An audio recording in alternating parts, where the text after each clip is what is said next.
नमस्कार। तनु की आवाज़ चैनल में आपका स्वागत है। हमारी आज की कहानी है परेशानियाँ। परेशानियाँ किसके जीवन में नहीं होती हैं। हमें हमेशा अपनी परेशानी दूसरों की परेशानी से बड़ी लगती है, पर वास्तव में देखा जाए तो हमारी परेशानी दूसरों की परेशानी की तुलना में कुछ भी नहीं होती है। ये कहानी उसी के बारे में है। ये कहानी बहुत समय पहले के एक छोटे से गांव की है। उस समय हमारे भारत में छोटे छोटे गांव ज़्यादा थे और उन गांवों में आज के जितना विकास भी नहीं हुआ था। उस समय गांव के लोगों में शिक्षा की बहुत कमी थी।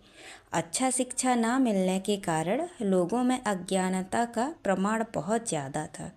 गांव के लगभग सभी लोग अपनी छोटी छोटी समस्याओं से बहुत ज़्यादा परेशान रहा करते थे। एक दिन एक छोटे से गांव में भ्रमण करते करते एक बहुत विख्यात संत महात्मा पधारे थे। ये संत किसी भी व्यक्ति की समस्या का चुटकियों में हल करने का सामर्थ्य रखते थे। इस बात की चर्चा पूरे गांव में होने लगी। गांव के सभी लोगों को कुछ न कुछ समस्या थी और इसीलिए ही अपनी समस्या का निवारण लाने के लिए एक एक करके सारे गांव वाले संत के पास आकर इकट्ठा हो गए। सभी अपनी अपनी समस्या का समाधान लाने के लिए जल्दबाजी कर रहे थे। हर कोई सबसे पहले अपनी परेशानी का समाधान करवाना चाहता था। इस वजह से सब लोग इकट्ठा होकर एक साथ बोलने लगे।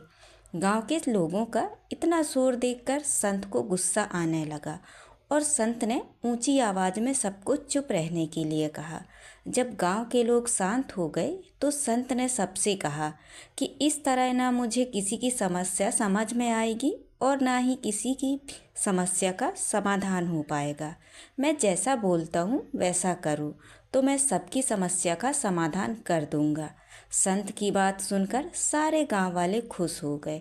संत ने कहा कि सब अपनी अपनी समस्याएं कागज में लिखकर लेकर आओ और इस टोकरी में रख दो। संत ने जैसे कहा था ठीक बिल्कुल वैसे ही सभी ने अपनी अपनी समस्याएं पर्चियों में लिख दी और उन्हें टोकरी में डाल दिया। इसके बाद संत ने सभी को उस टोकरी में से एक एक पर्ची उठाने के लिए कहा और अपनी शर्त बताते हुए कहा, मैं आप सभी की समस्या हल कर दूंगा, पर बदले में सबको किसी भी एक व्यक्ति की ऐसी समस्या हल करनी होगी जो उनकी समस्या से छोटी हो।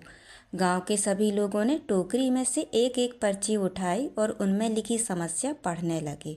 हर एक गांव वाले का चेहरा देखकर साफ पता चल रहा था कि उन्होंने जो भी समस्याएं पढ़ी हैं वो उनको अपनी समस्या जितनी या उससे भी बड़ी लग रही थी, क्योंकि वे सभी आपस में पर्चियां बदल बदल कर समस्याएं पढ़ रहे थे। 1 घंटे से भी ज़्यादा समय बीत गया। सभी ने संत को अपनी अपनी पर्चियाँ दिखाते हुए कहा कि महात्मा, हम समझ गए हैं कि हमारी समस्याएं केवल हम ही हल कर सकते हैं, इसीलिए हम अपनी खुद की लिखी पर्ची हाथ में पकड़े हुए हैं और अब हम स्वयं ही इनका निवारण करेंगे।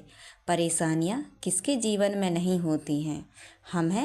अपनी परेशानी दूसरों की परेशानी से बड़ी लगती है, पर वास्तव में देखा जाए तो हमारी परेशानी दूसरों की परेशानी की तुलना में कुछ भी नहीं होती है।